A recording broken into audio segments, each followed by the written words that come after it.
Foram as controvérsias de arbitragem em torno do Mundial de 2010 que abriram a porta ao que hoje conhecemos como o VAR. Sepp Blatter, presidente da FIFA, já estava debaixo de grande pressão devido ao golo irregular que qualificou a França para a fase final, resultando na eliminação da República da Irlanda. No prolongamento da segunda mão do play-off entre as duas equipas, Henry ajeitou claramente a bola com a mão na jogada que levou ao golo de Gallas. O International Board recusou então a introdução de árbitros de baliza e até de uma versão primitiva da tecnologia da linha de golo, mas os erros durante a competição levaram Blatter ao ato sem precedentes que foi pedir desculpa às federações mexicana e inglesa após duas decisões em que estas seleções foram prejudicadas. O comboio do VAR estava em andamento e era imparável, ainda que não tenha chegado a tempo do primeiro Mundial organizado em África. Para 2010, a FIFA limitara as candidaturas às nações africanas e a África do Sul foi a escolhida à frente de Marrocos, ainda que anos mais tarde se tenha percebido que a votação tinha sido corrompida. O Mundial foi visto como uma vitória pessoal de Nelson Mandela, que tentava repetir com o futebol o esforço de integração entre as populações negra e branca que se vira anos antes no Mundial de Rugby. Só que, se no rugby os sul-africanos foram campeões do mundo, no futebol tornaram-se a primeira nação anfitriã a não passar sequer a fase de grupos. Apesar do empate com o México e da vitória sobre a França no último dia, acabaram superados pelos mexicanos na diferença de golos. De fora, logo aí, ficaram também os franceses, que fizeram apenas um ponto, fruto do empate inaugural com o Uruguai, e recolheram a casa no meio de uma enorme confusão entre o selecionador, Raymond Domenech, e alguns jogadores, à cabeça dos quais Anelka, que o insultou ao intervalo do segundo desafio, um 0-2 contra o México.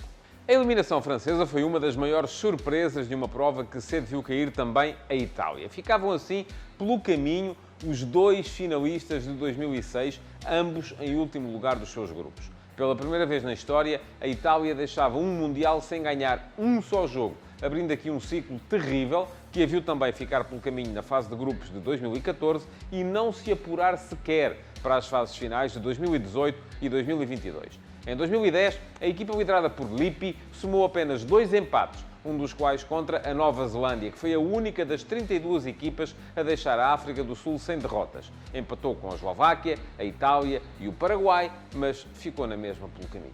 Portugal voltou a estar presente, mas deixou Magalisburgo sem grande brilho. Ficou a 0 na estreia com a Costa do Marfim, ainda que tenha feito logo 7 golos no segundo jogo, um 7-0 à Coreia do Norte, no qual Ronaldo, já a maior estrela da equipa, marcou o seu único tempo.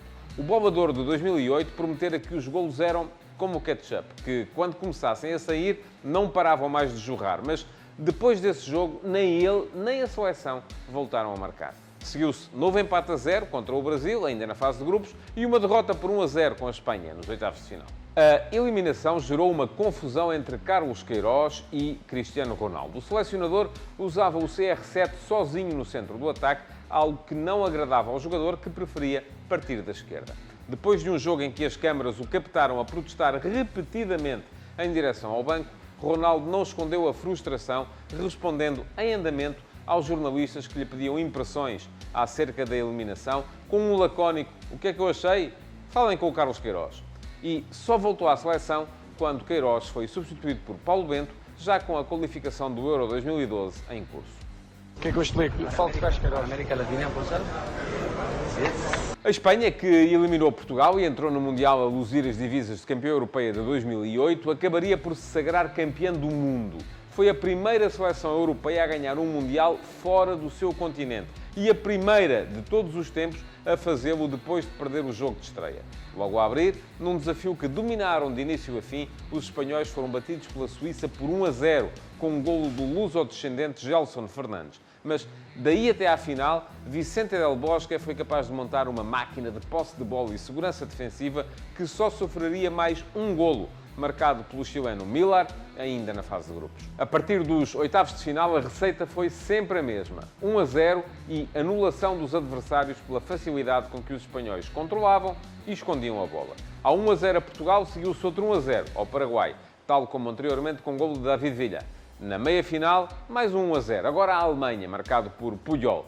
E na final, outro 1-0, desta vez após prolongamento, à Holanda, que na África do Sul perdeu a terceira final da sua história, graças a um golo de Iniesta. A Espanha, que em 2010 se tornou a primeira nação a ganhar o Mundial na sequência de uma vitória no Europeu, desde que a RFA o fizera em 1972 e 1974, deu depois um passo em frente ao vencer também o Europeu de 2012, que foi o mais longo período hegemónico da história do futebol.